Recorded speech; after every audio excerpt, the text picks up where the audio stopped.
বাংলাদেশ একটি গভীর সংকটময় মুহূর্তের মধ্য দিয়ে যাচ্ছে।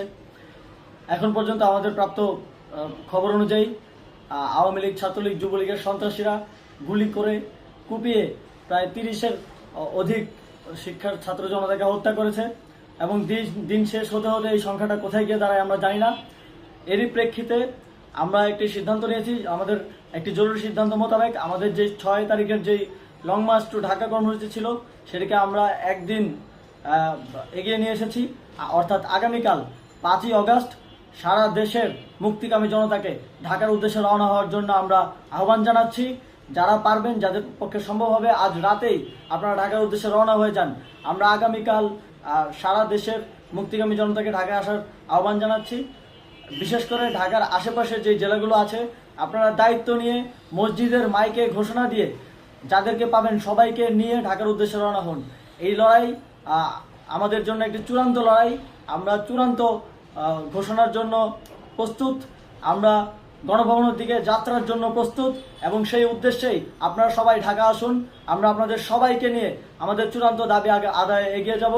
আমি জানি না সমন্বয়করা আজকে রাতে বেঁচে থাকতে পারবে কিনা, কিন্তু আপনাদের উপর আমরা এই দায়িত্ব দিচ্ছি। আপনারা সবাই নিজ দায়িত্বে ঢাকায় আসবেন আগামীকাল এবং পরশু পরিস্থিতি বিবেচনা করে পরশু গণভবনের দিকে 4 দিক থেকে আমরা রওনা হব।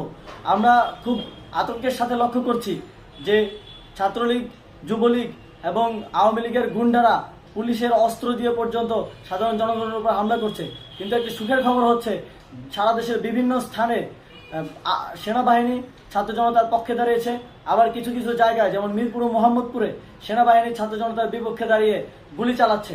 আমরা সেনাবাহিনীর প্রতি আহ্বান জানাতে চাই, আপনারা এদেশের নাগরিক এবং আপনারা এদেশের নিরাপত্তার দায়িত্বে আছেন, এদেশের জনগণের যানবাহনের নিরাপত্তার দায়িত্বে আছেন। আপনারা দেশের পক্ষে এবং দেশের জনগণের জন্য কাজ করবেন। কোনো খুনি সরকারের জন্য, কোনো খুনি রাজনৈতিক দলের জন্য কাজ করবেন না। এটি এদেশের জনগণ আপনাদের থেকে প্রত্যাশা করে। আমাদের এই আন্দোলনে সম্পূর্ণ সমর্থন দিয়ে হয় নিরপেক্ষ থাকুন অথবা এই খুনি বাহিনীকে, সরকারের খুনি বাহিনীকে প্রতিহত করুন, তাদেরকে যথাযথ শাস্তির আওতায় নিয়ে আসুন। যেই কারফিউ সরকারের পক্ষ থেকে ঘোষণা করা হয়েছে, আমরা স্পষ্টভাবে বলতে চাই সেনাবাহিনী এই ধরনের কোনো কারফিউ বাস্তবায়নের জন্য মাঠে না নামে। যদি মাঠে নামে তাহলে সেনাবাহিনী স্পষ্টভাবে অফিসিয়ালি জনতার বিরুদ্ধে দাঁড়াবে। আমরা চাই না সরকারের এই ষড়যন্ত্রে সেনাবাহিনী পা দিক। সেনাবাহিনীকে জনতার বিরুদ্ধে দাঁড়ানোর যে ষড়যন্ত্র সরকার রচনা করছে সেটিতে সেনাবাহিনী পা দিবে না, এই বিশ্বাস আমরা রাখতে চাই।